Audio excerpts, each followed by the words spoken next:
Good morning. State Representative Jeff Holy from the 6th Legislative District out of Spokane. I have an administrative update today. Topic in everybody's mind has to do with the budget. Rather interesting scenario here in the legislature where we have three separate corners of the budget. You have the governor's budget proposal, the Senate budget proposal, and the House budget proposal.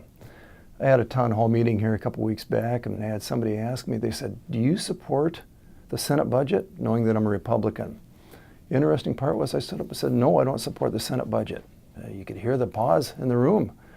I said, and I don't support the House budget, and I don't support the governor's budget. Literally, we're right at the starting point for all three. None of them is ready yet. The governor's budget did put together a lot of information asking for revenue source increases.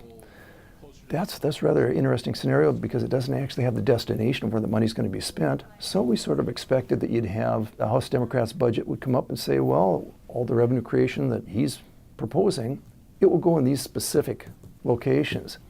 The interesting part is that you'd expect them sort of to do this and everything would line up, that this dollar amount here would go to this project here, this would go to this allocation here. They were like this, completely missed each other. So the governor's budget really isn't as much of a budget as it is a tax increase, revenue creation source. The House budget relies on that, but doesn't really have a lot of resources out there to the new projects they're going to spend on. And you have the Senate budget that actually combines the best of both worlds here that does seem to have a balance here. If we're going to buy this, this is how we're going to pay for it. Here's some key points on the Senate budget. They appropriate about $43 billion for the 2017 to 2019 biennium. That's interesting. Coming up from 38 to 43, we're going to see about a 10% increase in the first year and a 10% increase in the second year. And all the things that Democrats proposed that we really needed to have tax increases for, suddenly because of the increased revenue projections, are pretty much covered. When we talk about education investments, right at 50% of the total operating budget as we speak here, and they'll go up about another 0.5% in the coming biennium again here. We want to hit McCleary, be done with it, spend the money first, and meet our constitutional obligation. And yet we can, with the projected increases, do that and hold the line on no new tax increases, as long as we prioritize current revenues. Now what this does is continues the commitment to higher education affordability and accessibility. We can fund 1,800 new enrollments with significant focus on STEM disciplines, science, technology, engineering, and math. That's where all the jobs are coming in the future here, the job demand, the technical fields out there that we actually have employers coming to us and saying, would you start tailoring these courses to meet the needs that we have so that we can actually continue to staff the businesses and keep them in Washington. Very good application of resources. Let's go to the House Democrats' budget.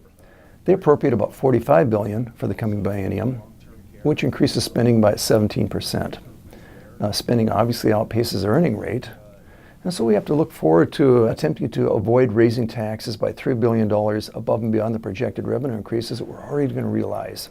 And that $3 billion we're talking about, that extends to another $5 billion in the coming 2019-2021 cycle.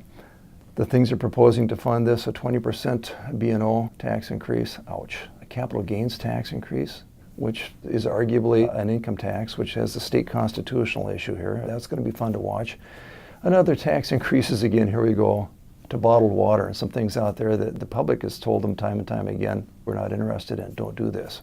The budget lacks funding to pay for itself. So where's the new increased taxes to support the spending increase? You know where they're going to come from, out of your pockets as a taxpayer. Now there is some good news.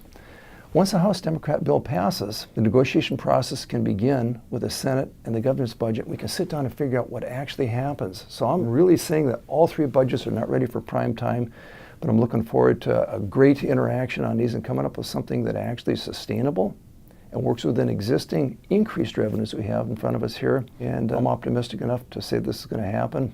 At the same time, I think the Cougs are going to win the Rose Bowl this year too.